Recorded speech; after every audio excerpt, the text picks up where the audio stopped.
बंधु जय माता दी। आपका अपने चैनल आचार्य जी शर्मा पर हार्दिक स्वागत है। सबके लिए मंगल कामना करते हुए जिनका आज जन्मदिन है या कोई एनिवर्सरी है उसके लिए बहुत बहुत शुभकामनाएं बधाइयाँ देते हुए आज का एक रोचक विषय लेकर आपसे उपस्थित हैं। विषय बहुत पहले से ही चल रहा है और विषय ये है कि आज आपका जन्मदिन है। आज के दिन यानी तारीख 4 जुलाई को आप अगर पैदा हुए हैं, आप संसार में अवतरित हुए हैं, तो आपका जन्मदिन का आज के जन्मदिन से लेकर अगले जन्मदिन के समय के मध्य में, अगले जन्मदिन से पूर्व के समय में, इस वर्ष में आपको क्या शुभाशुभ फल प्राप्त होंगे, आप क्या करके अपने वर्ष को, समय को और भी सुखदायक बनाएंगे। बात करते हैं 4 जुलाई जिनको जन्मदिन होता है, 4 जुलाई को जो यहाँ धरती पर उत्पन्न हुए हैं, पैदा हुए हैं, अवतरित हुए हैं, उन सभी प्राणियों को आज क्या शुभाशुभ फल आगे मिलेगा इसका वर्णन करेंगे। सबसे पहले 4 जुलाई जन्मदिन वालों को, 4 जुलाई को उत्पन्न होने वाले सभी प्राणियों को आज जो है यूट्यूब चैनल आचार्य जी शर्मा के सभी सदस्यों की ओर से बहुत बहुत शुभकामनाएं, बधाइयाँ पहुँचे, स्वीकार हों। अब बात करते हैं आने वाले समय में आपको क्या कुछ मिलना है, आप क्या करना है, क्या करके अपने समय को, दिन को, अपनी वर्ष को किस प्रकार से शुभ और मंगलमय बनाना है। तो आपके आने वाले समय में, इस वर्ष में, अगले जन्मदिन से समय आने की 4 जुलाई सन 2025 से लेकर के 4 जुलाई सन 2026 के मध्य के समय में आपको क्या कुछ मिलेगा उसको आप तक मार्गदर्शन आप तक पहुँचाएंगे। अब बात करते हैं आपके अगर 4 जुलाई जन्मदिन है तो आप आने वाले समय में, अगले वर्ष में आपको सेहत की स्थिति आपकी बहुत अच्छी रहेगी। सबसे पहले स्वास्थ्य की बात करेंगे, सेहत की बात करेंगे, क्योंकि जो है सबसे बड़ा आपको जो सुख है, संसार का सबसे पहला सुख है, जो सबसे बड़ा सुख है वो आपका स्वस्थ रहना ही है। स्वस्थ अगर आप हैं तो यही सबसे बड़ा सुख होता है, क्योंकि सबसे पहला सुख निरोगी काया, ऐसा भी शास्त्र में हमको बताया, बुजुर्गों ने हमको समझाया कि सबसे पहला सुख निरोगी काया है, क्योंकि आप स्वस्थ शरीर रहने पर ही संसार की सारी क्रियाएं संपन्न कर सकते हैं, संसार की क्रियाओं में सफल होते हैं और इसके बाद जो आप अर्जित करते हैं, जो आपके पास जो क्रियाओं से आपके साहस पराक्रम और आपके स्वस्थ शरीर से जो आपको प्राप्त होता है, उसका आप स्वस्थ शरीर रहने पर ही उसका उपयोग कर सकते हैं, उसका उपभोग कर सकते हैं, उन वस्तुओं से सुख की प्राप्ति आप कर सकते हैं। अगर शरीर स्वस्थ न होने पर सपना जो है सब कुछ बेकार लगता है। आपको अपने संसार में, अपने जीवन में, आपके समाज में आपके लिए आपको कुछ भी नहीं है ऐसा महसूस होता है, तो आपकी रिक्तता जो बढ़ती जाती है और आप वो सब कुछ होते हुए उसका उपयोग नहीं कर सकते, उपभोग नहीं कर सकते। इसलिए आपका मन, आपका चित्त, आपकी बुद्धि, आपका जो है इस प्रकार से आप दुखी रह सकते हैं, होते हैं, परेशान होते हैं। अगर आपको अस्वस्थ हैं, आप कुछ भी का जो है आप उपयोग नहीं कर पा रहे हैं, सुखों का उपभोग नहीं कर पा रहे हैं। इसलिए सबसे जो है सबसे पहला सुख निरोगी काया है और ये इस वर्ष में आपको प्राप्त हो रहा है। आपकी जो है स्वास्थ्य आपका उत्तम रहेगा, स्वास्थ्य आपका जो है पहले से बेहतर रहेगा। पहले कोई इस प्रकार की कोई समस्या चल रही थी, वो आपके प्रयास करने पर इस वर्ष में समाप्त होगी। आपकी समस्या रोग संबंधी, आपकी स्वास्थ्य संबंधी कोई समस्या होगी, अगर चल रही थी तो वो आपकी समाप्त होगी, दूर होगी आपसे। और आप जो है इसका ध्यान रखेंगे, आपकी स्वास्थ्य आपका उत्तम रहेगा, किंतु आपको इतना थोड़ा ध्यान रख के चलना होगा। इस वर्ष को और भी समय मनाने के लिए अपने स्वास्थ्य की रक्षा के लिए आपको विशेष ध्यान रखना होगा, स्वास्थ्य को सही बनाए रखना होगा। इसके लिए आपको अपने जो है सात्विक आहार को ध्यान रखना है, अपने आहार विहार का ध्यान रखना होगा, अपने आचार विचार का ध्यान रखना होगा, खान पान का ध्यान रखना होगा। इस प्रकार से जैसा आप आहार विहार करते हैं, जैसा आचार विचार कर सकते हैं, उसी प्रकार की जो स्वास्थ्य के मामले में स्वयं उसी प्रकार की स्थिति हमको आपको प्राप्त होती है। जैसी करनी वैसा फल, आज नहीं तो निश्चय कल। इस प्रकार से हम अपने स्वयं हर मामले के लिए, हर अच्छी बुरी बात जो है अच्छे बुरे परिणाम के लिए हम स्वयं उत्तरदायी होते हैं। इस प्रकार से आप इस वर्ष में सावधानी रखें। छोटी मोटी कोई घटना, छोटी मोटा कोई रोग आपको परेशानी आपको स्वास्थ्य संबंधी कोई होती है तो आप उसका तुरंत उपचार करें, तुरंत उसको जो समाधान करने का प्रयास करें, उसका समाधान खोजने का प्रयास करें और उससे जो है दूर करने का, उस समस्या को अपने से दूर करने का आप जो है प्रयास करें तो आपके लिए अच्छा होगा। क्योंकि छोटी सी चिंगारी, छोटा कोई रोग दोष अगर आपको होता है तो आप ये समझ लें कि यही सी से बड़ी बड़ी समस्या इससे बन सकती है। क्योंकि छोटी सी चिंगारी से ही बहुत बड़े बड़े अग्निकांड हो जाते हैं। लंका दहन या हुआ है छोटी चिंगारी से ही हुआ है। इस प्रकार से आज भी शॉर्ट सर्किट से आदि से जो भी जो अग्निकांड होते हैं उसमें उसके पीछे एक चिंगारी ही होती है। तो आप अपने रोग को, अपने शत्रु को कभी छोटा नहीं समझेंगे। ऐसा शास्त्रों ने हमको बताया है। रोग और शत्रु को आपको जो छोटा प्रभावहीन नहीं समझना चाहिए। इसलिए छोटी सी समस्या आते ही आप उस पर तुरंत ध्यान देंगे और उसको द्वारा दूर करने का, उसको समाप्त करने का, उसको नष्ट करने का प्रयास करेंगे तो आपके लिए अच्छा होगा, सुखदायक होगा। अब बात करते हैं आपके धंधे में, कार्य क्षेत्र में, करियर में। आप जहाँ भी हैं तो आपको इससे करियर के सब मामले में आपको थोड़ा सा जो है आपको उतार चढ़ाव आपको प्राप्त हो सकता है स्वास्थ्य की स्थिति के बाद। अब बात करते हैं आपके करियर की, कार्य की, धंधे की। तो आपके कार्य और धंधे में आपकी स्थिति उतार चढ़ाव पूर्वक रहेगी, लेकिन धन और संपत्ति के मामले में आप जो भी प्रयास करेंगे वो प्रयास आपके फलीभूत होंगे, सुखदायक होंगे। इस प्रकार से आप करियर के संबंध में निर्णय लेते समय आपको विशेष सावधानी सोच रखनी होगी। सोच समझकर विचार करके ही आप अपने करियर के मामले में आगे बढ़ें, प्रयास करें, निर्णय लें तो आपके लिए अच्छा होगा। चल अचल संपत्ति आपको प्राप्त होने के समय इस वर्ष में अच्छे योग आपके लिए बनेंगे। धनागम आपका अच्छा होगा। अचल अचल संपत्ति आप प्राप्त कर पाएंगे अथवा उसको खरीद कर या बेच कर या दोनों काम करके आप उसे लाभ विशेष आप प्राप्त करने के योग बन रहेंगे। इस वर्ष में आप चल अचल संपत्ति प्राप्त करेंगे या उससे जो है खरीद बेच करके आप स्वयं उसका लाभ प्राप्त करेंगे। कार्य क्षेत्र के धंधे के मामले में निर्णय लेते समय इसमें विशेष सावधानी आप रखेंगे तो आपके लिए अच्छा होगा।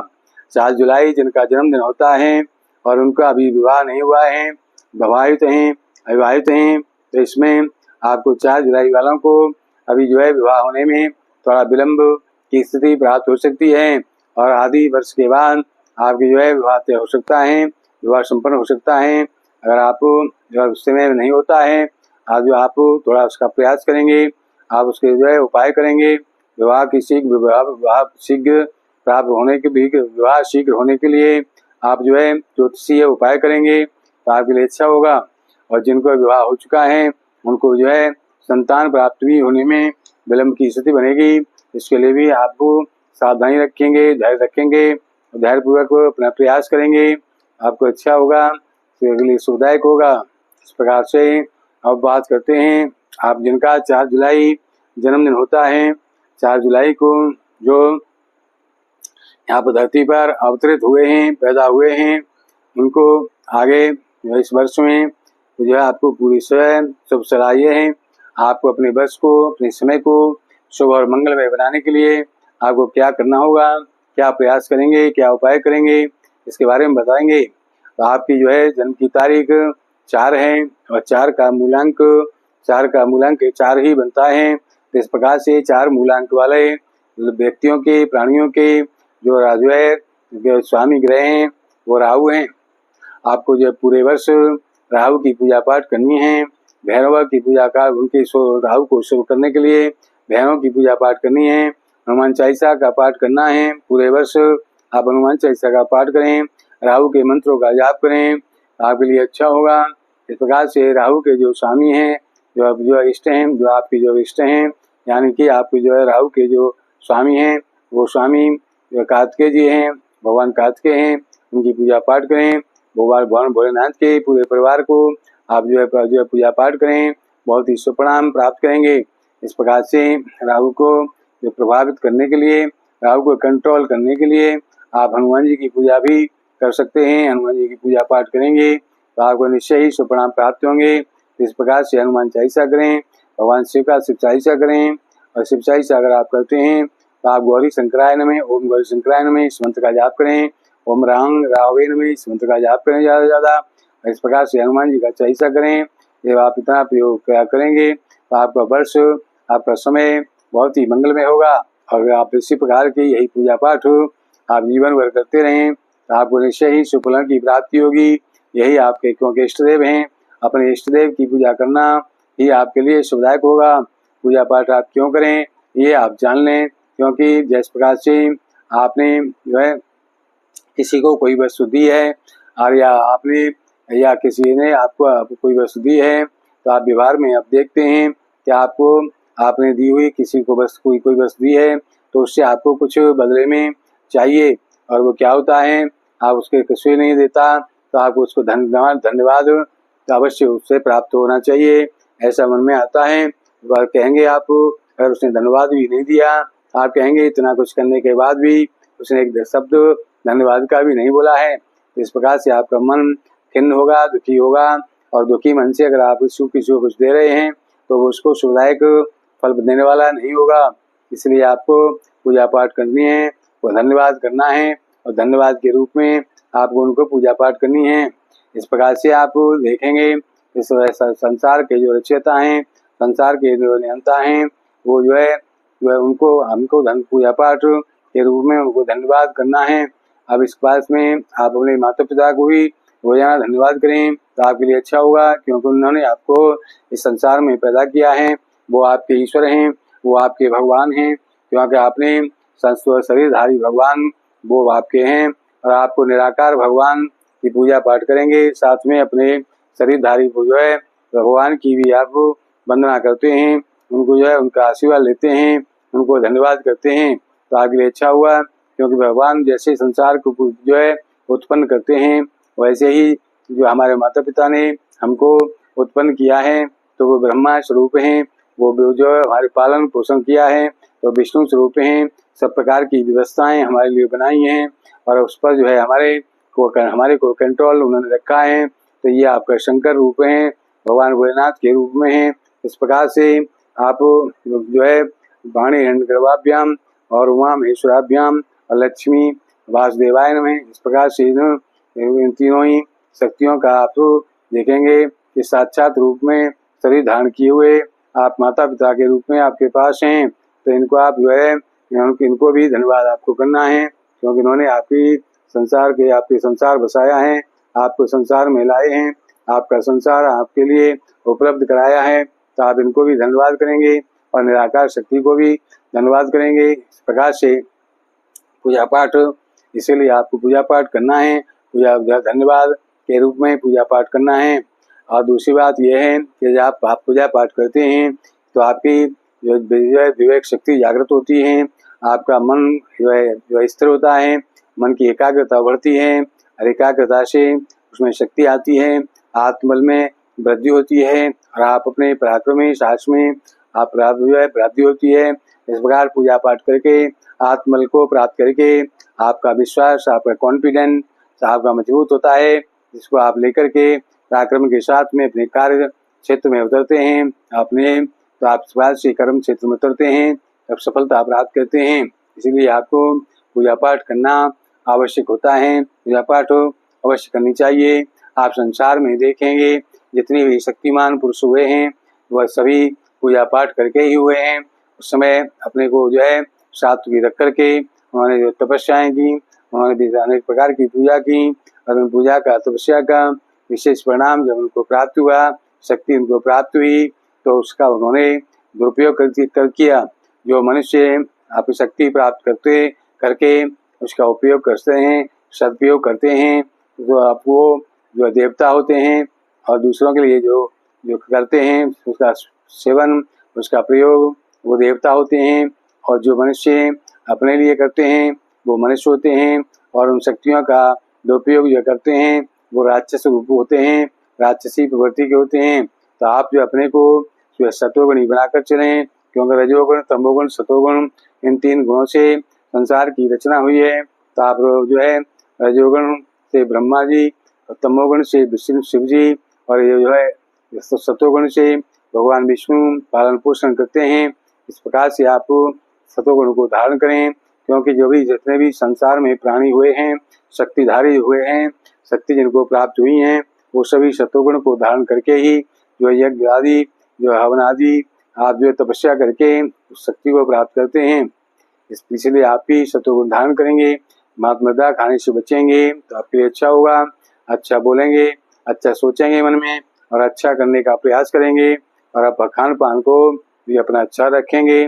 सोए सात्विकी भोजन रखेंगे, सात्विकी विचार रखेंगे, अपने मन वाणी और शरीर से, मन वाणी और शरीर से अच्छा कर्म करेंगे, सुखदायक फल प्राप्त करेंगे। इस प्रकार से अब बात करते हैं, आप अपनी जो है पूजा पाठ जो आप कैसे करेंगे, किस तरह से अपनी जीवनचर्या आप बनाएंगे, ये हम आपको बताएंगे।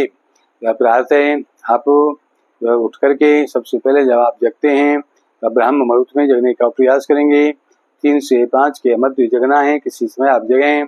प्रातः जो है अपने पलंग पर बैठे हुए गुरु मंत्र का थोड़ी देर जाप करेंगे। अगर आपको गुरु मंत्र नहीं प्राप्त हुआ है, गुरु आपने अभी नहीं बनाए हैं, तो ये आप जो ध्यान के जो है आपको कष्ट के समय में आपका कष्ट का समय आपका चल रहा है, क्योंकि निवृत्त व्यक्ति के द्वारा किए गए शुभ कार्यों का शुभ फल उसको प्राप्त नहीं होता है, वो जमा होता रहता है, और इस प्रकार से उसको अशुभ फलों का, अशुभ कर्मों का फल उसका प्राप्त होता रहता है, जिससे प्राणी दुखी होता रहता है। इस प्रकार से अपने दुखों का अंत करने के लिए, आप दुखों को दूर करने के लिए तुरंत ही आप गुरु कि आपको गुरु बनाएंगे, क्यों गुरु ब्रह्मा है, गुरु विष्णु, गुरुदेव महेश्वरा, गुरु साक्षात परम ब्रह्म है, तस्मै श्री गुरुवे नमः है।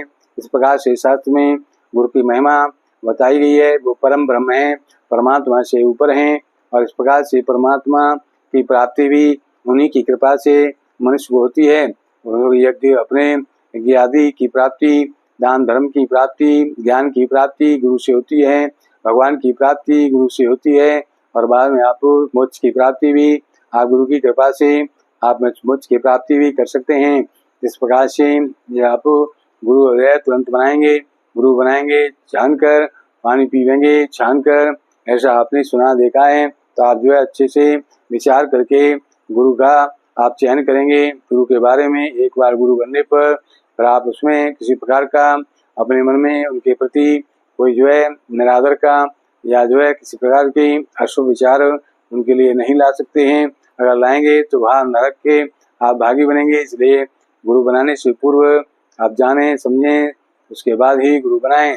अब आपने अभी गुरु नहीं बनाया है तो आप सुबह प्रातः बैठे हुए पलंग पर आप किसका ध्यान करेंगे?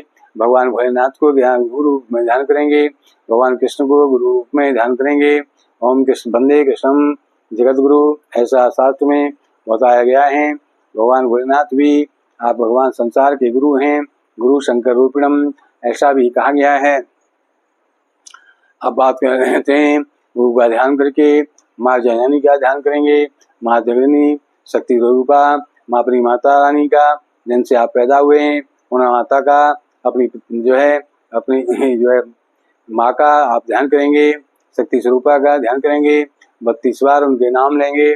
आपको उनको नाम याद नहीं है, 32 बार आप नाम उनके 32 नाम याद नहीं है, तो आप केवल माँ दुर्गा दुर्गा कह करके ही उनको आप प्रणाम करेंगे मन ही मन।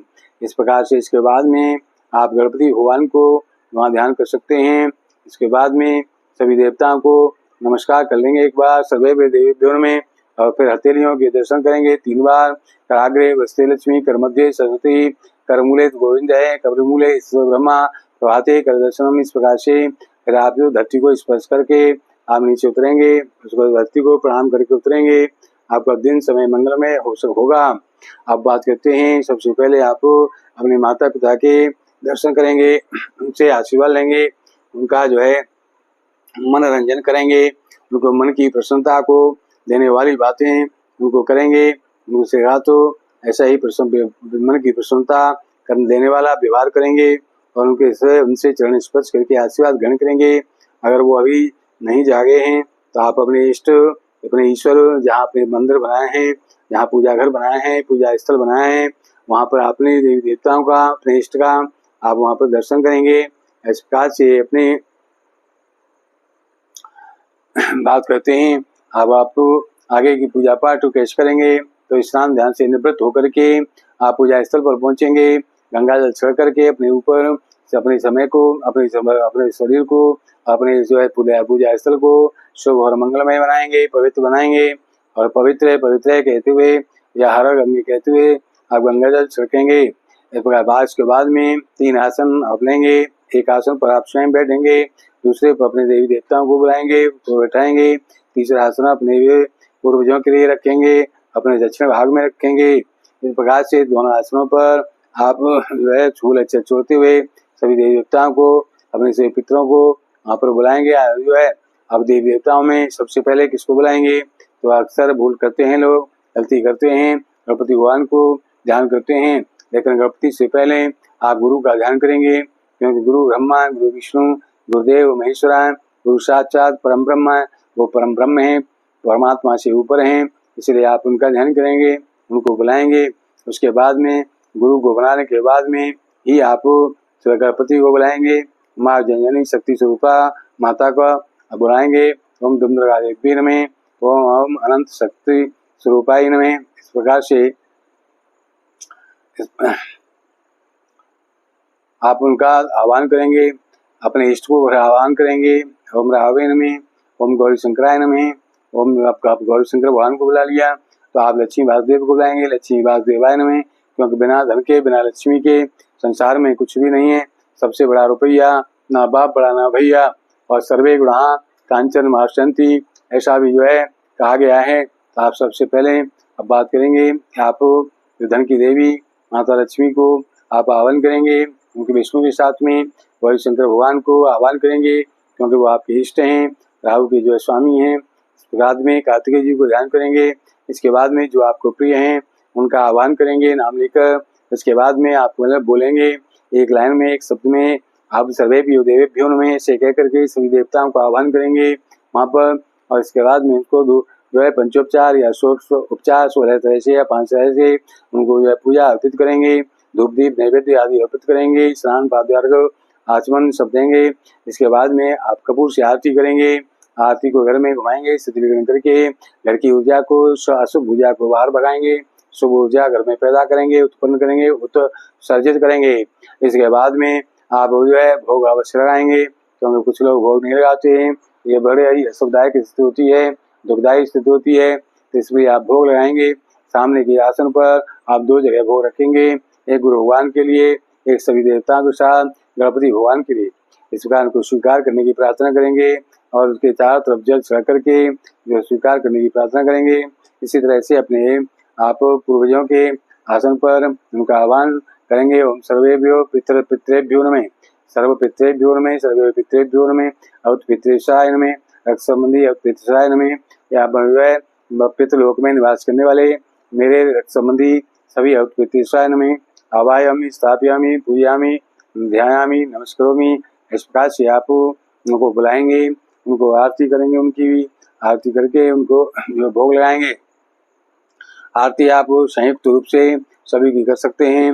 भोग आप उनका अलग रखेंगे वहाँ पर, और उनका जो है उसी आसन पर भोग रखेंगे और उनको जल से जल रखेंगे, पास में जल का पात्र रखेंगे और जल जो है छिड़क करके 3 बार उसको स्वीकार करने की प्रार्थना करेंगे। सभी को भोग स्वीकार करने की प्रार्थना करेंगे। इसके बाद में क्षमा मांगेंगे। इसके बाद में अपनी जो बात कहनी है उसके लिए प्रार्थना करेंगे। प्रार्थना रोजाना करेंगे।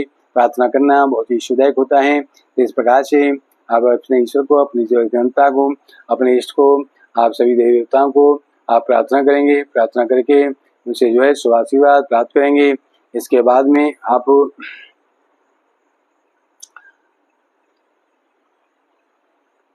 उनको जो है विदा भोग लगा करके उनको विदा करेंगे। विदा अवश्य करेंगे। कुछ लोग विदा नहीं करते हैं, बुला लेते हैं, या कुछ लोग बुलाते भी नहीं, विदा भी नहीं करते, या बुला लेते हैं विदा नहीं करते। बहुत ही विषम स्थिति आप कर लेते हैं, अपने लिए दुखदायी स्थिति पैदा कर लेती हैं। और आप इस प्रकार से विदा अवश्य करेंगे और बोलेंगे भगवान भोलेनाथ की आज्ञा से सभी देवी देवता आप भोग लगाकर अपने अपने स्थान को प्रस्थान करें। लक्ष्मी माँ, गणपति बाबा, गुरु भगवान, गणपति बाबा, लक्ष्मी माता यहाँ पर मेरे साथ हर समय विराजमान रहें, मेरे साथ रहें। इस प्रकार से आप प्रार्थना रोजाना करेंगे और रोजाना बुलाएंगे, रोजाना विदा करेंगे। इस प्रकार से आप पूजा पाठ करेंगे तो निश्चय ही शुभदायक परिणाम प्राप्त करेंगे। अपना वर्ष आपका शुभ और मंगलमय होगा, आपका जीवन शुभ और मंगलमय होगा। इस प्रकार से आप अब बात करते हैं, हमारे प्रोग्राम को ध्यानपूर्वक सुने, समझें, तदनुसार अपनी कार्यों बढ़ाकर चलें। किसी प्रकार की ज्योतिषीय समस्या के समाधान के लिए हमारा फ़ोन नंबर 9368559780 नोट करें। आप हमारे प्रोग्राम को सबसे पहले पाने के लिए हमारे चैनल आचार्य डी शर्मा को सब्सक्राइब करें, लाइक करें, शेयर करें, शेयर करके पुण्य अर्जित करें। इस प्रकार से पुनः सबके लिए मंगल कामना करते हुए जिनका आज जन्मदिन है उनको जन्मदिन की बहुत बहुत शुभकामनाएं देते हुए कहते हैं वाणी प्रोग्राम बोलते हैं। जय माता दी, जय श्री राम, जय